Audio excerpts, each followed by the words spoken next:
প্রকৃতির অপার সৌন্দর্যের লীলাভূমি গজনি অবকাশ কেন্দ্র উত্তরবঙ্গের শেরপুর জেলায় অবস্থিত এই পর্যটন কেন্দ্রটি।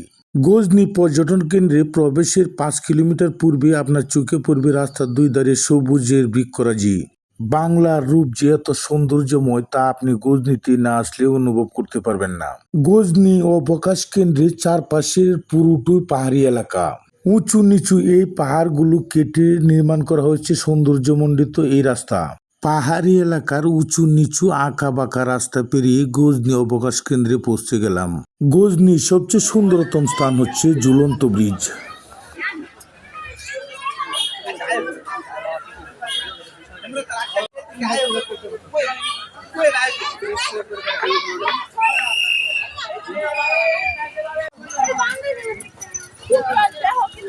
পাহাড়ি এলাকায় উপজাতিদের বসবাসী ছিল সবচেয়ে বেশি। উপজাতিদের জীবনযাপন নিয়ে নির্মাণ করা হয়েছে উপজাতিদের বিভিন্ন স্মৃতিমূলক ছবি। নির্মাণ করা হয়েছে বিভিন্ন ভাস্কর্য, যা দেখার জন্য প্রতিদিন শত শত দর্শনার্থী এই গজনিতে প্রবেশ করে। ঈদের আনন্দ উপভোগ করতে সারা দেশ হতে হাজার হাজার দর্শনার্থী চলে এসেছে এই গজনি অবকাশ কেন্দ্রে। দর্শনার্থীদের অধিকাংশই এই মূর্তিগুলোর পাশে দাঁড়িয়ে তারা ছবি তুলে।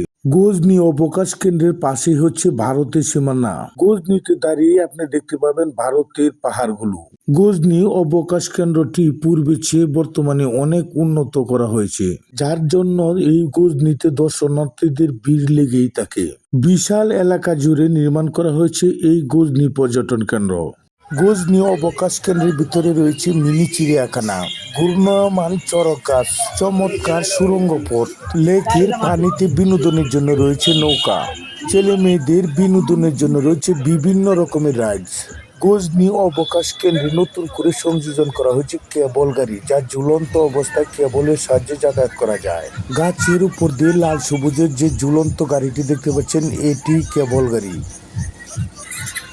এটির সাহায্যে রাস্তা হতে নদী পার হয়ে ওপারে যাওয়া যায়।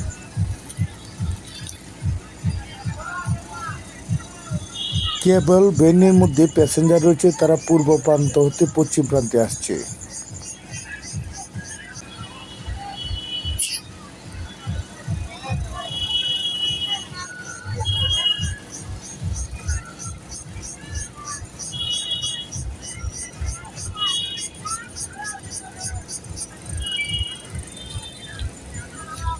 গজনি পর্যটন কেন্দ্র বর্তমানে বাংলাদেশের অন্যতম পর্যটন কেন্দ্র হিসেবে স্থান করে নিয়েছে। গজনির প্রবেশদ্বারের রাস্তাগুলো অত্যন্ত চমৎকার।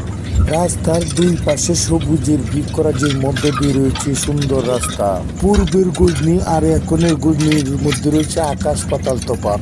গজনি অবকাশ কেন্দ্রটির ব্যাপক উন্নয়ন করা হয়েছে। সময় করে আপনি আপনার পরিবার নিয়ে এই গজনি অবকাশ কেন্দ্রে ঘুরে যেতে পারেন। আমি গজনি অবকাশ কেন্দ্রের সামান্যতম চিত্র আপনাদের সামনে দেখিয়েছি। সবাইকে আমার লিটন পেজের পক্ষ থেকে ধন্যবাদ।